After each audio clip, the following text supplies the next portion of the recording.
नमस्कार, स्वागत है आप सभी का डीडी न्यूज के इस खास बुलेटिन एक्सप्रेस 100 में, जहां हम आपके लिए लेकर आते हैं राजनीति, देश, दुनिया, खेल और व्यापार जगत की सभी बड़ी खबरों को एक्सप्रेस यानी कि फटाफट अंदाज में। आपके साथ मैं हूं संध्या शर्मा। तो देखिए खबरें तेज रफ्तार से। प्रधानमंत्री नरेंद्र मोदी अब से थोड़ी देर में नई दिल्ली के विज्ञान भवन में देश के पूर्व राष्ट्रपति रामनाथ कोविंद की आत्मकथा का विमोचन करेंगे। किताब का शीर्षक Trump's of the Indian Republic, my life my struggles है। प्रधानमंत्री की ओर से कोविंद की आत्मकथा का विमोचन भारत में सार्वजनिक क्षेत्र के सबसे जाने माने व्यक्तित्वों में से एक के जीवन और योगदान को याद करने का महत्वपूर्ण अवसर होगा। प्रधानमंत्री इस अवसर पर एकत्र लोगों को संबोधित भी करेंगे। पुस्तक में पूर्व राष्ट्रपति रामनाथ कोविंद के शुरुआती जीवन से लेकर सार्वजनिक सेवा के लंबे सफर और भारत के 14वें राष्ट्रपति के रूप में निभाई गई जिम्मेदारियों तक के अनुभवों, संघर्षों और उपलब्धियों का उल्लेख है। संसद के मानसून सत्र का अंतिम सप्ताह चल रहा है। सत्र के 18वें दिन आज दोनों ही सदनों में अहम विधेयक का विचार और पारित किए जाने के लिए सूचीबद्ध हैं। लोकसभा में आज खान और खनिज विकास और विनियमन संशोधन विधेयक 2026 पर चर्चा होगी। विधेयक के माध्यम से खान और खनिज विकास और विनियमन अधिनियम 1957 में संशोधन किए जाने के प्रस्ताव हैं। केंद्रीय मंत्री जी किशन रेड्डी विधेयक को विचार और पारित करने के लिए सदन में पेश करेंगे। इसके बाद विधेयक को पारित करने का प्रस्ताव रखा जाएगा। जस्टिस यशवंत वर्मा के खिलाफ लगाए गए आरोपों की जांच करने वाली जांच समिति की रिपोर्ट आज लोकसभा में पेश की जाएगी। जस्टिस यशवंत वर्मा के सरकारी आवास से बड़े पैमाने पर नकदी मिलने के बाद उन्हें हटाने की कार्यवाही शुरू की गई थी। राज्यसभा की कार्यसूची में सरकार ने 2 महत्वपूर्ण विधेयकों को विचार और पारित करने के लिए सूचीबद्ध किया है। इसमें सहकारी विकास निगम और केरल के नाम परिवर्तन से जुड़ा विधेयक शामिल है। राष्ट्रीय सहकारी विकास निगम संशोधन विधेयक के माध्यम से राष्ट्रीय सहकारी विकास निगम अधिनियम 1962 में संशोधन का प्रस्ताव है। इसके माध्यम से राष्ट्रीय सहकारी विकास निगम एनसीडीसी का दायरा व्यापक होगा और तकनीक और प्रोसेसिंग को बढ़ावा मिलेगा।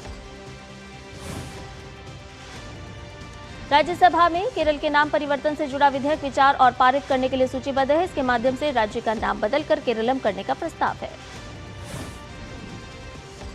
लोकसभा में कल दोनों बिल, केरल नाम परिवर्तन विधेयक 2026 और राष्ट्रीय सहकारी विकास निगम संशोधन विधेयक 2026 पारित हो गए। राज्यसभा में कल न्यायाधिकरण सुधार विधेयक 2026 पारित हो गया है। इस विधेयक का उद्देश्य विभिन्न न्यायाधिकरणों के अध्यक्षों और सदस्यों की योग्यता, नियुक्ति और सेवा में दक्षता सुधार, स्वतंत्रता, पारदर्शिता और एकरूपता सुनिश्चित करना है।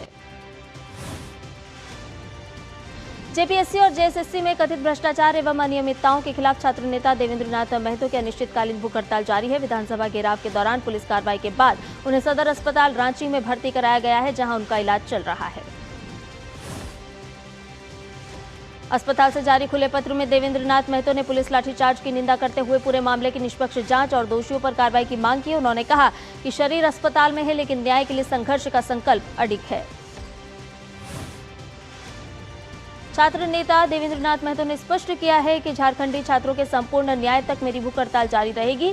साथ ही उन्होंने छात्र युवाओं से संयम, एकजुटता और शांतिपूर्ण लोकतांत्रिक संघर्ष बनाए रखने की अपील की है।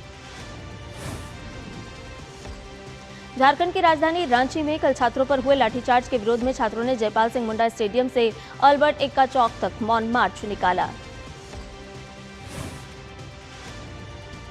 करीब 2 किलोमीटर के मार्च में बड़ी संख्या में छात्र शामिल हुए। कई छात्रों ने अपने मुंह पर पट्टी बांध रखी थी, जबकि कुछ ने मुंह पर उंगली रखकर मौन विरोध का संदेश दिया।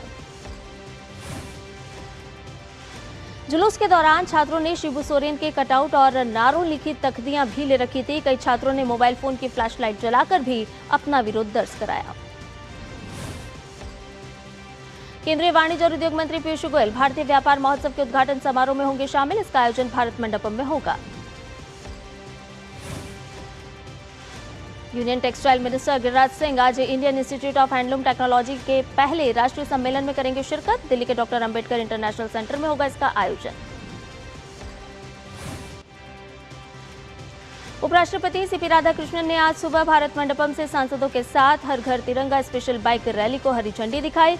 ये रैली राष्ट्रीय गौरव, एकता और नागरिकों की भागीदारी का संदेश लेकर दिल्ली के मेजर ध्यानचंद नेशनल स्टेडियम तक गई।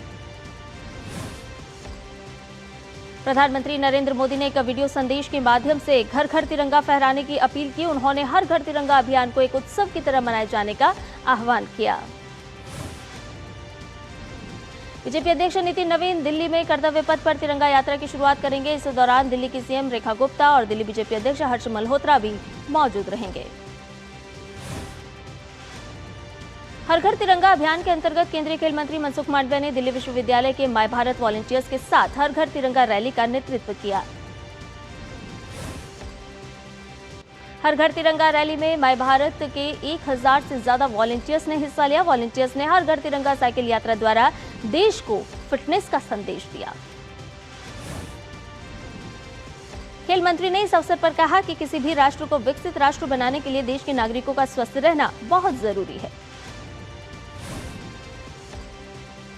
लाल किले में स्वतंत्रता दिवस समारोह के फुल ड्रेस रिहर्सल के मद्देनजर कल 13 अगस्त को दिल्ली के कुछ हिस्सों में यातायात संबंधी पाबंदियां लागू रहेंगी। इस दौरान कई प्रमुख सड़कें बंद रहेंगी और वाणिज्यिक वाहनों के साथ साथ बसों का मार्ग भी बदला जाएगा। यातायात पुलिस के अनुसार 13 अगस्त को सुबह 4 बजे से रात 10 बजे तक लाल किले के आसपास की सड़कें सामान्य यातायात के लिए बंद रहेंगी। इन मार्गों पर केवल वैध रिहर्सल लेबल लगे वाहनों को ही जाने की अनुमति होगी।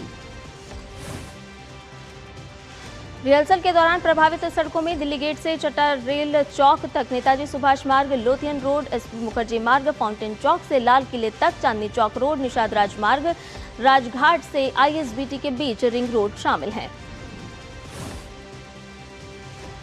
यातायात पुलिस ने बिना पार्किंग लेबल वाले वाहनों को इंडिया गेट से हेक्सागन, कोपरनिकस मार्ग, Mandi house, Sikandra road, Mathura road, BSZ मार्ग और नेताजी सुभाष मार्ग से बचने की सलाह दी है। शांतिवन की ओर जाने वाले पुराना लोहा पुल और गीता कॉलोनी पुल भी बंद रहेंगे।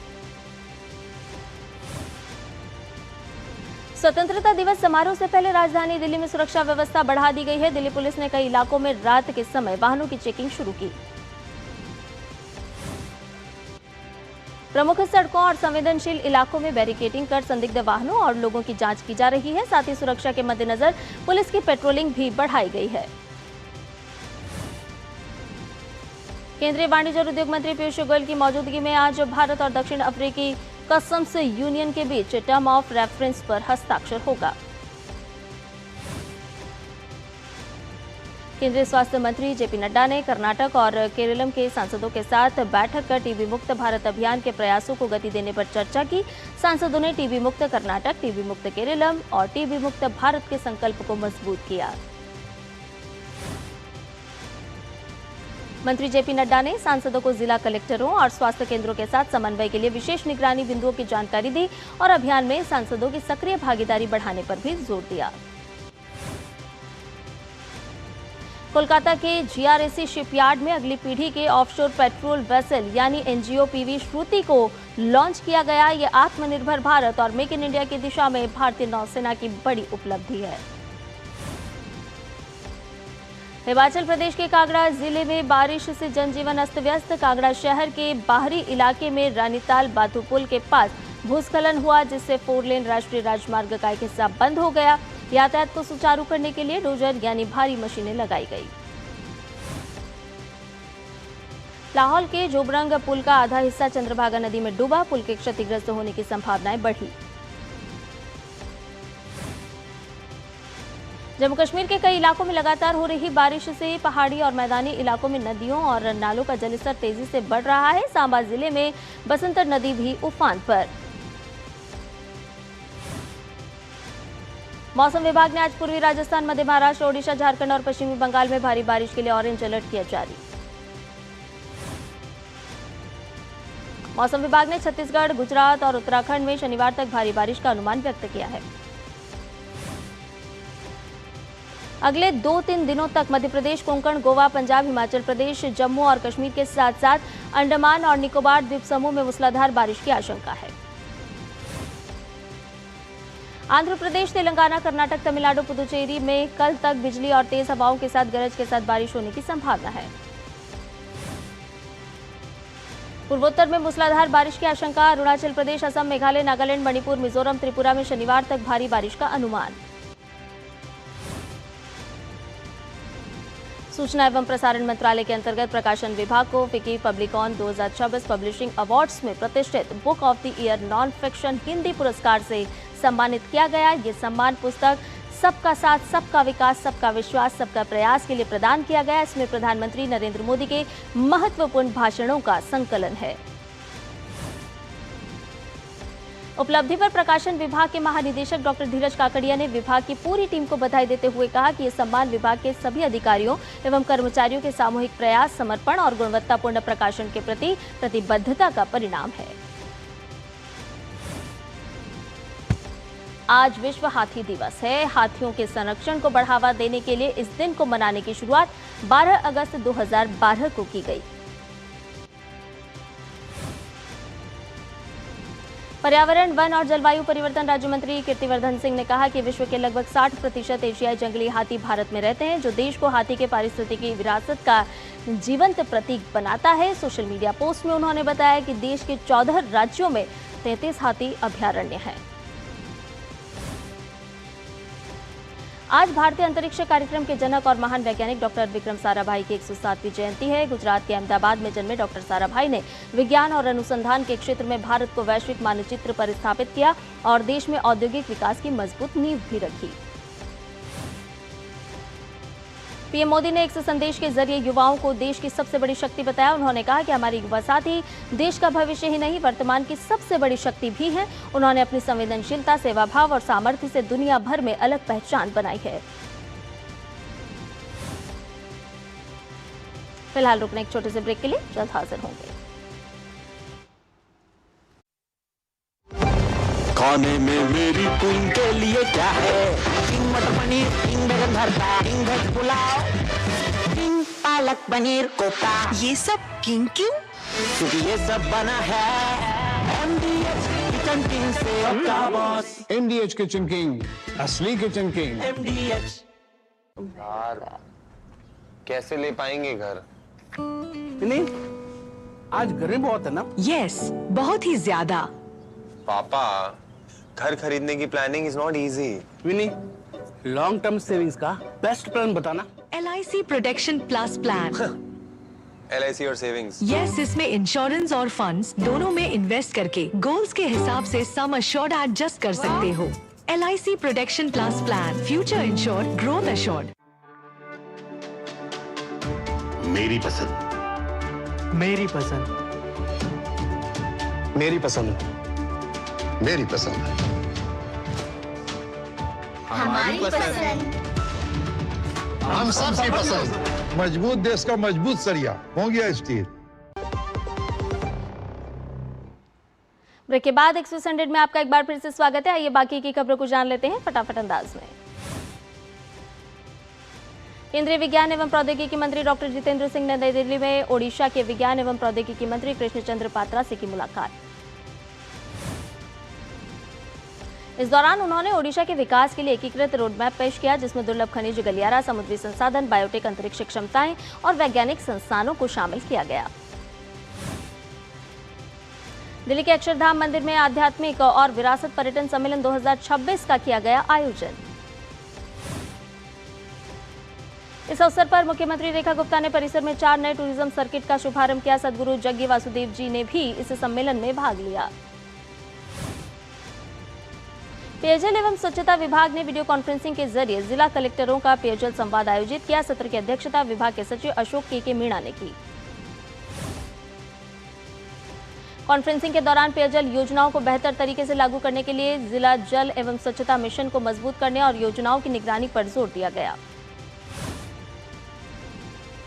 आरबीआई गवर्नर संजय मल्होत्रा ने मुंबई में FIBAC 2026 बैठक को किया संबोधित और कहा कि भारतीय बैंकों से AI को अपनाने की अपील है।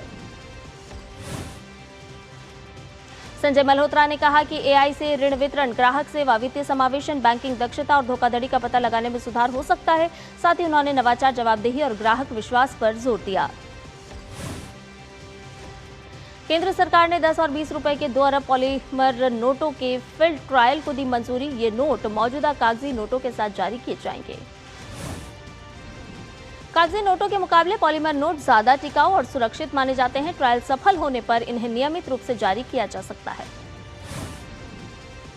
भारत का शुद्ध प्रत्यक्ष कर संग्रह चालू वित्त वर्ष में 10 अगस्त तक 23% बढ़कर 8.11 लाख करोड़ रुपए पहुंचा।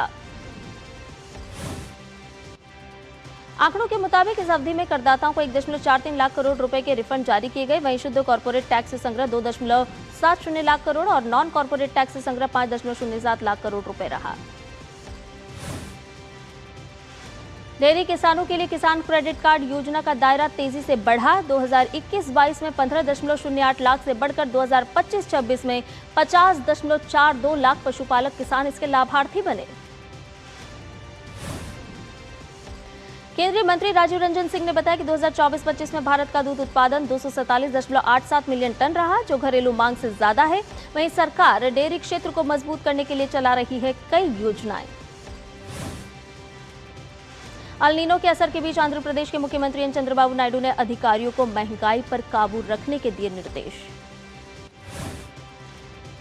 इन चंद्रबाबू नायडू ने लोगों पर अतिरिक्त बोझ ना पड़े, इसके लिए कमेटी बनाने और पानी व कृषि को लेकर आकस्मिक योजना तैयार करने को कहा। नायडू ने 15% विकास दर का लक्ष्य हासिल करने पर भी जोर दिया। कृषि मंत्रालय के मुताबिक 7 अगस्त तक खरीफ फसलों की बुआई 967 लाख हेक्टेयर से ज्यादा क्षेत्र में हुई। वहीं धान की खेती 344 लाख हेक्टेयर और तिलहन की बुआई 180 लाख हेक्टेयर से अधिक क्षेत्र में हुई है। आंकड़ों के अनुसार 168 लाख हेक्टेयर से ज्यादा में मोटे अनाज, 106 लाख हेक्टेयर में कपास और 103 लाख हेक्टेयर से ज्यादा में दालों की खेती हुई। केंद्र सरकार की कंटेनर मैन्युफैक्चरिंग असिस्टेंस स्कीम से देश में कंटेनर निर्माण बढ़ाने और आयात पर निर्भरता घटाने में मिलेगी मदद। 10,000 करोड़ रुपए की इस योजना से 53,000 से ज्यादा रोजगार सृजित होने की संभावना। सरकार के मुताबिक से समुद्री और लॉजिस्टिक्स क्षेत्र को भी मजबूती मिलेगी।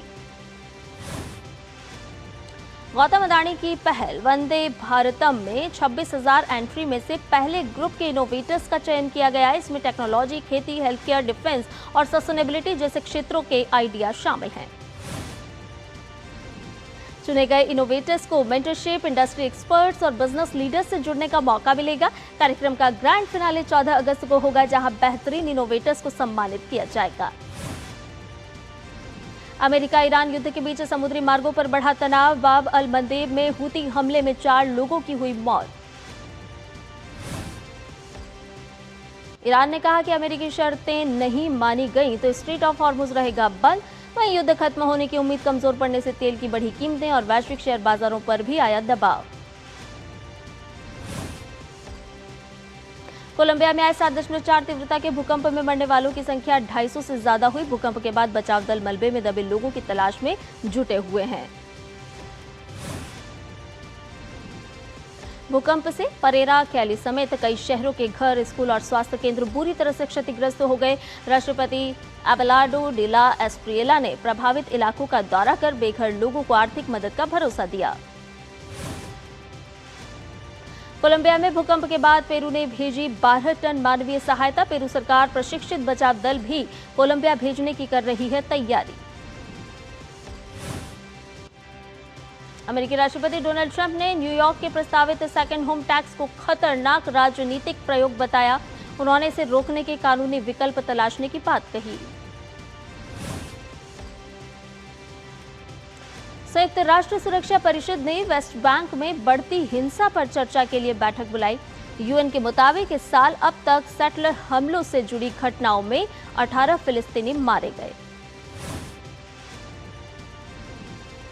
यूएन ने कहा कि वेस्ट बैंक की स्थिति गंभीर मोड़ पर पहुंच रही है। वहीं अमेरिका ने वेस्ट बैंक के विलय का विरोध दोहराया। दूसरी ओर इजरायल ने क्षेत्र में सैन्य अभियानों को और विस्तार देने की बात कही। डेमोक्रेटिक रिपब्लिक ऑफ कांगो में इबोला से 2000 से ज्यादा लोगों की हुई मौत।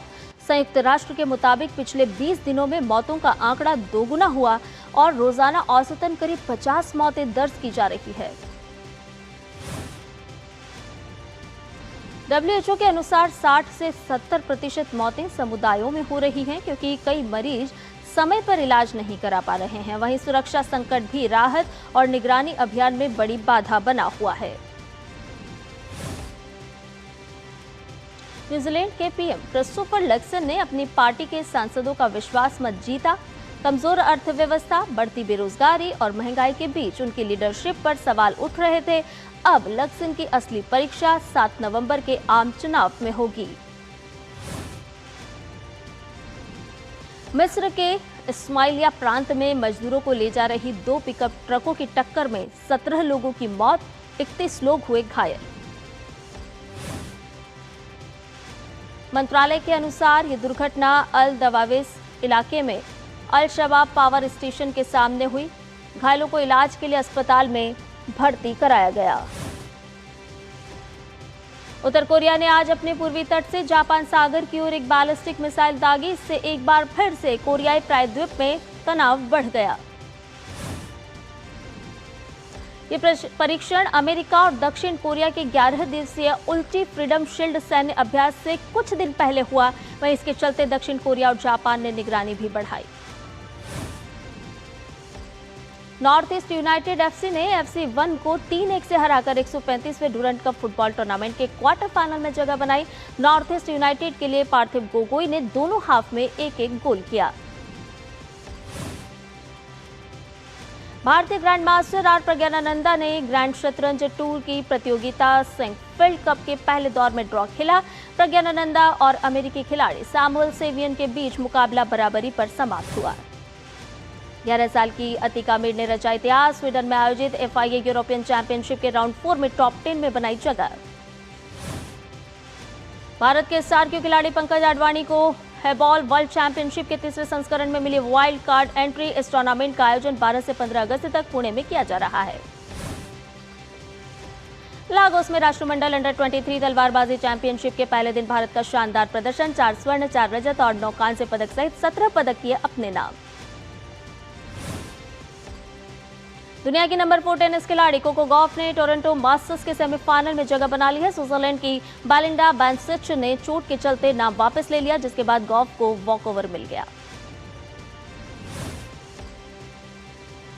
स्पेन के राफेल जोदार ने बारिश से प्रभावित मुकाबले में शानदार प्रदर्शन करते हुए नेशनल बैंक ओपन के सेमीफाइनल में जगह बना ली है। क्वार्टर फाइनल में जोरदार ने फ्रांस के आर्थर फिल्स को हराया।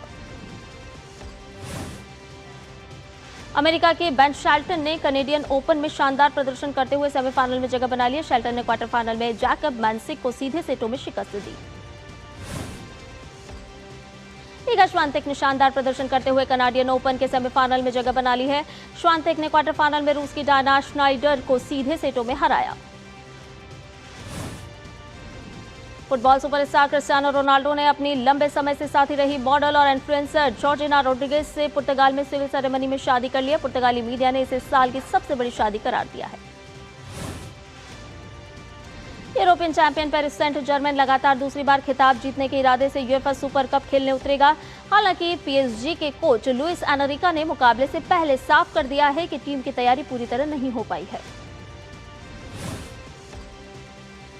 एस्टन विला के मैनेजर उनई एमरी क्लब को नई ऊंचाइयों तक ले जाने के लिए पूरी तरह से प्रतिबद्ध है। टीम आज यूएफए सुपर कप में European champion Paris Saint Germain के खिलाफ मैदान में उतरेगी।